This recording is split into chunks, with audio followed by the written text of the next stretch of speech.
Over Breakfast. This is Eric Deepen from the Village, and I'm sitting across from Andy Littleton from Mission Church in our, I guess I like the word opulent, but it's not. We've got like 1, 2, 3, 4, 5, 6, 7, 8, 9, 10, 12, I think, black panels on the walls and 2 on the ceiling. They've got a cool light. Cool light. Cool mics. Yeah, and we're starting to upgrade. We may have some arms here soon. I think I'm supposed to order. Yeah. And I have 2 arms. You have 2 arms. Yeah, arms for our mics. Oh. Yes. All right. And maybe we'll have some guests. Yeah. I think there are some guests that are supposed to be on at some point because they've given money to your book. Yeah. Which is, does it have a publishing date or at least going to the publisher? I've said June of this year is when people would get it. And, I have to decide how far that little book goes, but you'll at least get something of there will at least be a printed version by then. At least. Yeah, you'll be stapling later back.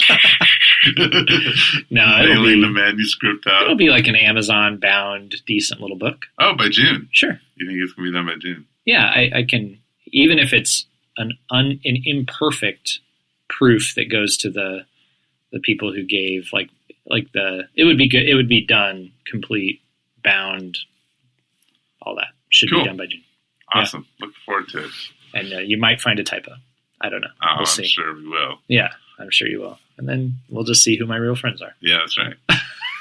They'll be the ones who tell you about the typos. Who tell me about the typo.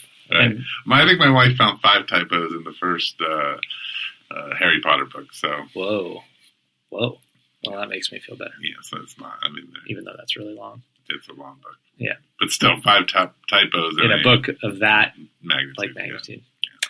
Hey, what an introduction we've just done. Thanks for joining us. We're going to talk about in little individualism how depression depression, anxiety are resulting from that. How we've talked about that at church lately. Yeah. So I would say enjoy ideas, their thoughts. Yeah. Stirred up. Yeah. Yeah. So and then we'll be back next week. Sweet.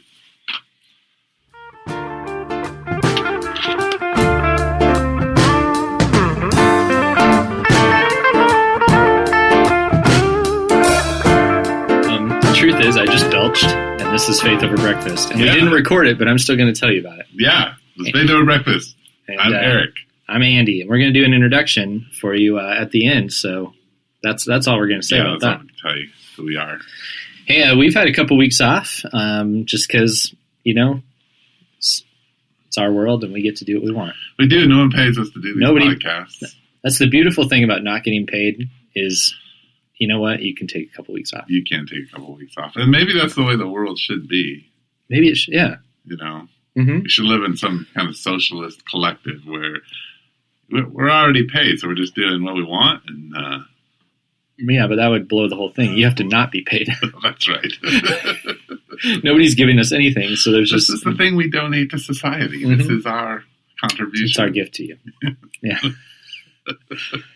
Anyway, yeah, I'm the pastor of Mission Church, and Eric pastors the Village, and we're just sitting down at the table. I just ate a Chick-fil-A sandwich and had some coffee. Eric ate 10 hours ago, I'm sure. Yeah, I had to pick up a little boy and take him out to breakfast. Well, he's not little anymore. He's 13. So yeah, you related to this boy? No, I am not.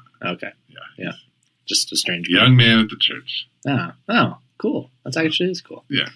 Well, sweet. And we're just catching up. So the idea of this podcast, Faith Over Breakfast, is Eric and I kind of have breakfast, or we sit down like we're having breakfast. I usually have breakfast, and he doesn't. Someday I will have breakfast. Someday you will. We used to always have breakfast. We used to always have breakfast. And I don't know if you've ever talked to the EXO owners to tell them we no longer meet in their top place. I actually didn't, but...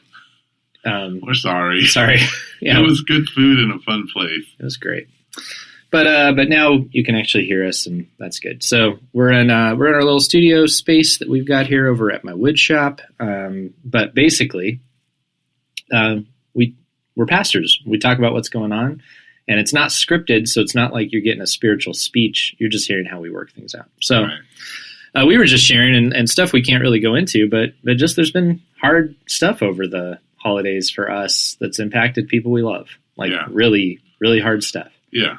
And so that's just true. And you were just saying that you've seen some, statistics on how we're doing and how individualism isn't working. Interestingly, which I didn't mention, like my sermon on Sunday was 80% on individualism.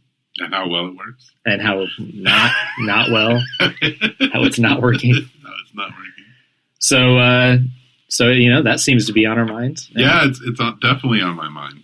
So where'd you find this statistic? What'd you say? I was actually listening to a podcast called Mission Theology on Mission. Theology on Mission, I believe is the name of the podcast. It's two guys from Northern Seminary. Okay. And they're hilarious. And they were actually looking at a USAA article that USAA? Yeah, USAA, that had to deal with the increasing amount of anxiety and depression that our world is experiencing. And one of the professors was talking about how since 1999, the suicide rate has gone up 30%. 30%. Which is pretty incredible. I mean, gone up there. I was just, in my head, for some reason, I went to a third of us. No way. But no, it went up 30%. Went up 30%. So there's an increase in instances of suicide. And, you can think about some of the major ones that happened, going all the way back to Robin Williams. And then, what's his name, Bourdain? That was the cook guy. Yeah. Yeah, people that seem unexpected. Everyone thinks they're happy. They're, the public persona looks great. Yes, looks great. Anyway, and so I haven't listened to a lot of the podcasts. I was just listening to bits of it on the way over. Because actually Tuesday I drive a lot, so it's sort of my podcast day. I'm in between whatever appointments. And then you listen and I listen to them all the way through. I was actually listening to my sermon. Oh wow! Before, which I do often, but I don't usually do right before this or this early in the week. But I was it was long. I was aware of that at the end of it, and I was wondering, would it hold my own attention? Right. So that's part of why I was listening to it. Right. But I was thinking through the ways that I talked about individualism, and one of the, it just seems like the epidemics now, and two that I mentioned, were depression and division. Right. And I was just one of the points I was trying to make was that individualism is fueling both. Right. Yeah. How do you see, in your context? I mean, I'm not a sociologist. I'm not studying. You don't study those things? I don't study many things. There are many things I do not study. But I think as a pastor, though, you are at some level a sociologist because you're studying social structure and context, and you're, and how everybody in your church interacts and what dynamics are forming and shaping them. Yeah. So, I mean, I guess what I'm getting at is you and I have these little sample populations of our churches and the extended reach of those and our families and where we are applying these things. Right. And predominantly, I guess, to pretend like we are sociologists, between our two churches, we just have a healthy collection of millennials and Gen Xers. That's kind of what our churches are made up of. Yeah. Like two people outside of that. Right. We got one or two people on the outside of that. We got a few baby boomers. Yeah.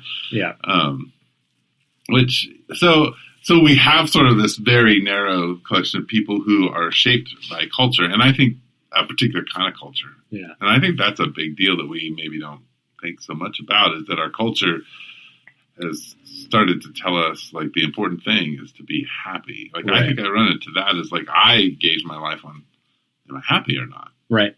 And how do I achieve happiness? But happiness is relatively, undefinable. Well, it's undefinable, and it comes and goes, and you can be in the same situation and feel happy today and be in it tomorrow and not feel happy. And then 10 years from now, it might make you happy again, and you just don't know. Well, I was thinking, when thinking about all of this, I was asked recently to make a reading list for somebody who would be interested in doing soul care in a ministry context. And one of the books I suggested it's one that we both read, is You Are What You Love, right? Mm-hmm. And I think in that book, Yeah. and not to butcher anything, but one of his main arguments is James K. Smith's book. Yeah, thank you. James Case. He is arguing that the church needs to have a very strong narrative to counter the narrative of value, right, and mission. Because there's a value in mission in our culture. Mm-hmm. It's you, like you're saying in your sermon, happiness, and also financial achievement, and particularly physical attributes. Yeah, beauty is a big part of it. Yeah. What makes you beautiful, you need to be financially successful and happy. Right. And so the church, some of the things that I think, I've been thinking a lot about this, maybe based on one of our podcasts in the past, as to what makes the village and what makes mission, and churches in this sort of vein different. Yeah. And the one thing that I began to think about is, you and I grew up in churches, but those churches didn't have identities. Right. They had denominational connectedness. Yeah, like a collective identity that was way bigger than the actual church itself. Don't act awkward because I'm taking a photo. Just talk. Just do whatever you do. Yeah. So, I mean, I think the important thing is that, like, the church needs itself a very strong narrative about its mission and where it's going and what it's doing and what God's calling it to. Yeah. And how you and I are part of Jesus' mission and how he's designed us for that particular thing. He hasn't designed us to go out and pursue happiness, to sculpt our bodies into the most beautiful point that we can get them to. The reason I just took photos of us, by the way, was to make a point on the beauty, like to show people what it really looks like. Yeah, so I know. The joke is that we do radio or podcast. But we stand in front of people, and people observe us all the time and make comments about our physical appearance. I don't know if you've experienced that yet, but as a pastor... The other day, I was told that those were somebody's favorite shoes I'd ever worn. And I realized, people are paying attention to what I'm wearing. Yes, isn't that interesting? Yeah. But it's I don't even know where to go with that. I mean, it was a great compliment, but it was like, oh, it matters. It does matter. Yeah. So I don't know. I think, like, we have to really remember as pastors and as people who follow Jesus, but as leaders, like, hey, like, we need to counter. The gospel counters the message of happiness with the message of joy, right, and fullness, right? Because Jesus does give us life that is full, and joy.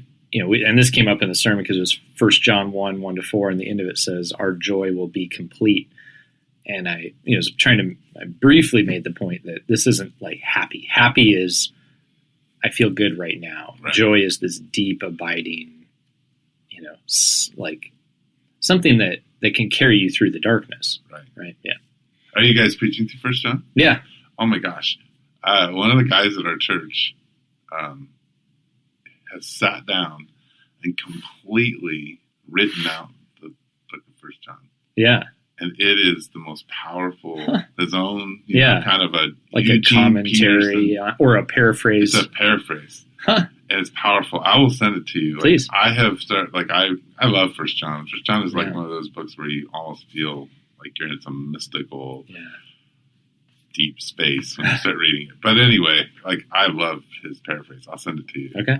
I'm sure he'd be happy that you awesome. Read it and use it any way you need to. But so, what were you saying before I jumped in? No.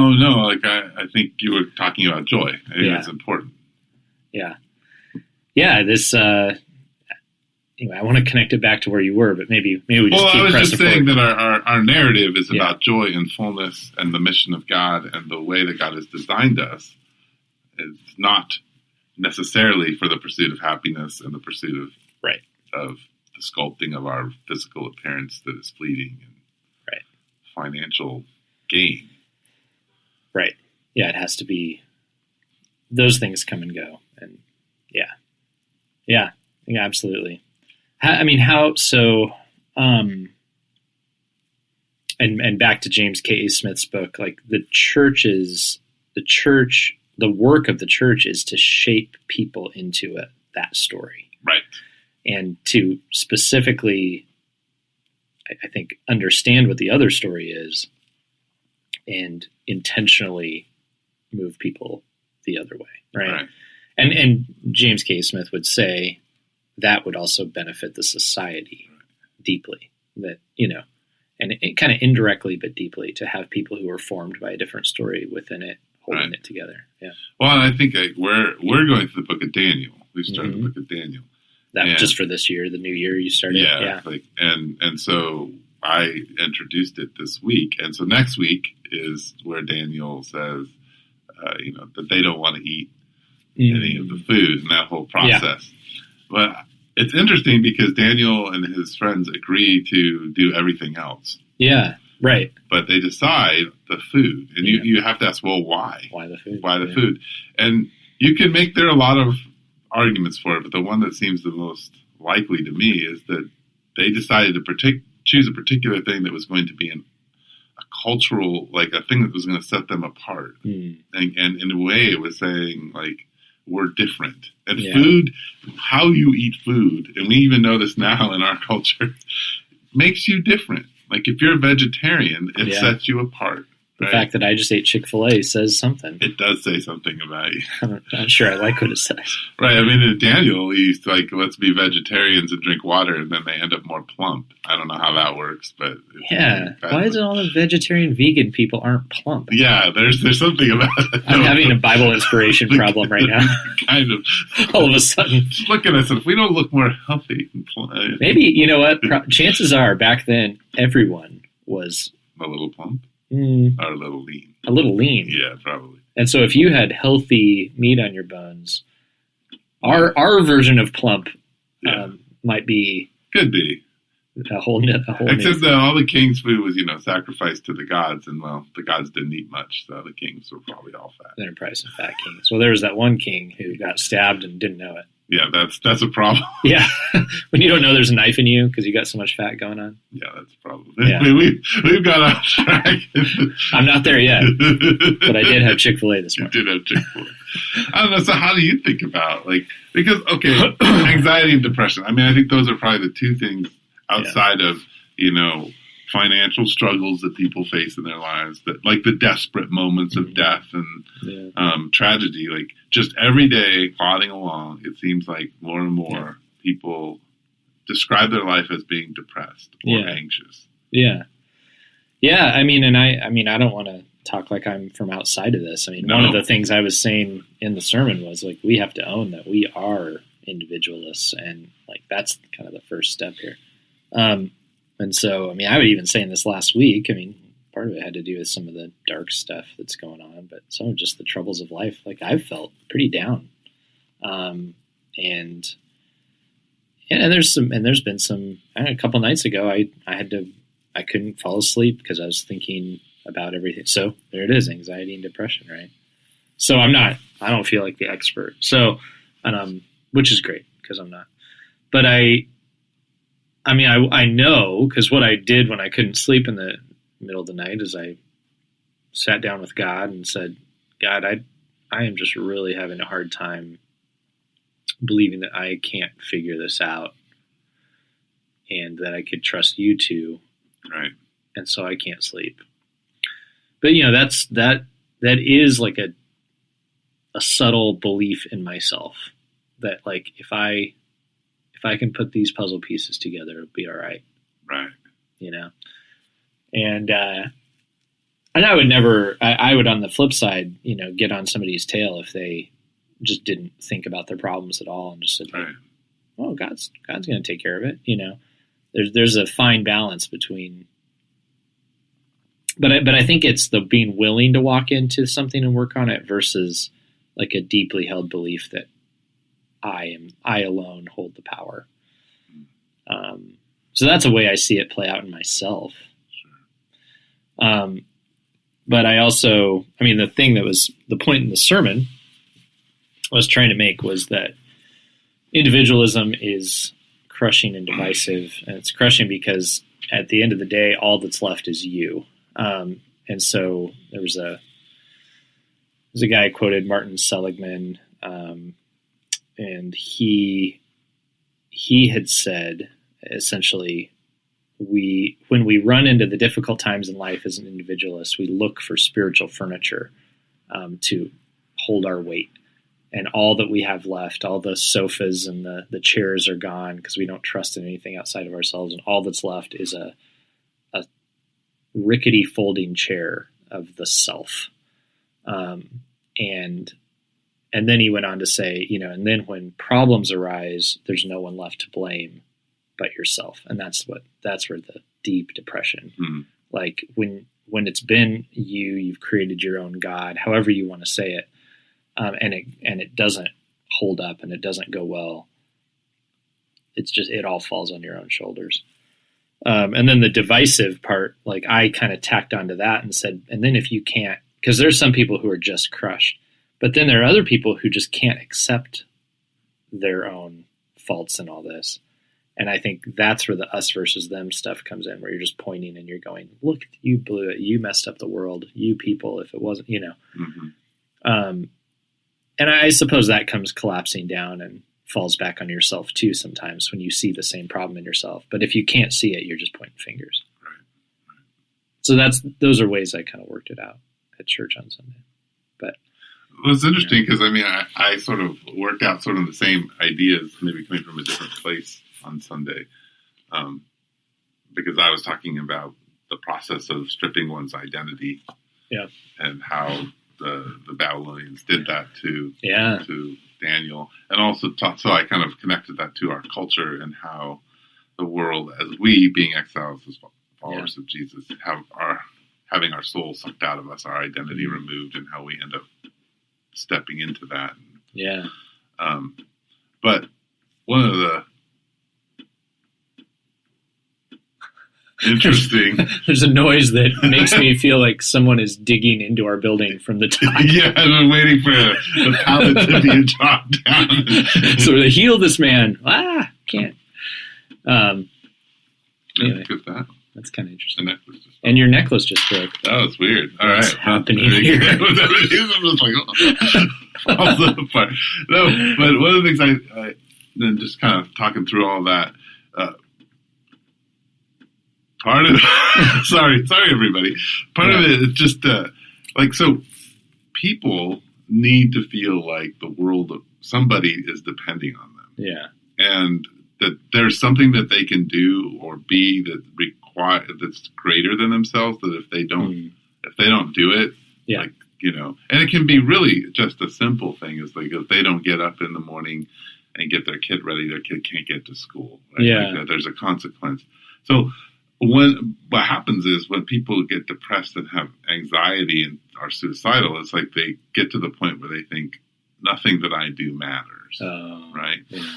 But if you have anything that matters, and you have a community that says you're valuable, and then you can see the project happen. Like you can go do it, and it's simple enough that you actually your whole countenance changes because we're created by God to actually matter, and to have a world of people to tell us, no, this is who you are. And when you don't have those, and that's the community part, why the individualism doesn't work is to believe you, which the whole goal of individualism is to believe you matter. Right. But when you don't have that, when you don't let others' appraisal. The hard part is others are going to praise you poorly, and sometimes you need to hear that, and sometimes you have to reject it. Right. But you also need other people to call you to matter and to see how you matter. Well, I think that's why the whole story form thing is important, because if the church is liturgical things and it's coming together or in a healthy place, then despite all the little individual human malfunctions where I tell you you're not valuable, like the church itself is saying, no, you're an image bearer of high value, and it continually every Sunday you come, it's repeating that to you and saying, no, Jesus, you're so valuable that Jesus died. Like he actually became human for you. Yeah. And so it rips that whole individualism out because the community says you're valuable because the act of the God of everything. Yep. As my church hates when I say the God of the universe because it's my favorite phrase. But and they go again, the God of the universe. I thought it was a relatively new phrase, and then I went back and listened to sermons 20 years ago, and I'm like, I'm the God of the universe. I'm like, oh well, I guess that's just my phrase for God now. I say like, you say God of the universe. Just over and over and over. That's very good. That's my transition. The God of the universe. Well, it was like God of the universe. I mean, God of the universe. It was God of the universe came and, yeah. Well, that's cool. Yeah. Anyway. Yeah. I mean, how long have you been talking about this? Forever. Yeah. I think the thing that's changed in me is I think I felt still very defeated in the midst of all of these ideas. I think as I've walked more with Jesus, but I feel that things have changed, but I also feel like God is always about something, even in the suffering and pain. Yeah. And doesn't mean I'm happy all the time, but I really feel like, okay, like God is doing something and he's inviting me to be with him in it. Even in the suffering, he's going to open doors for me to speak of his glory, to be transformed into his likeness, and to find a deep joy. Like, I know those are lovely, nice phrases, but they're real, they're reality, and they're really deep and good. Yeah. So, I don't know. Yeah, I've been continually reminded. I mean, briefly on Sunday, I kind of went off notes for a second and mentioned a little. I was talking about one of the symptoms of individualism within the church is when we don't engage and we don't feel like it and don't really think there's, with God or with the church. Right. And just talked about how the joys that we miss out on when we go when we don't think we need anything and it turns out we did, or when we think that this is going to drain me and it turns out we get a gift. And one of the interesting ones was that when I was going through a divorce, when I was, it was just about 10 years ago, there was this day where I did not want to go to church. I was like, and I was going for the second time that day. I'd gone in the morning, and so I had every reason to not go at night. Right. And part of me had been like, I need community, but I was just like, I don't want to talk about this. I'm exhausted. Right. I would just so rather stay home. And for whatever reason, I went. And this woman who was standing behind me at the drink cooler asked how I was doing, which is the last thing I wanted to happen. To have asked. And, a couple years later, I married her. Right.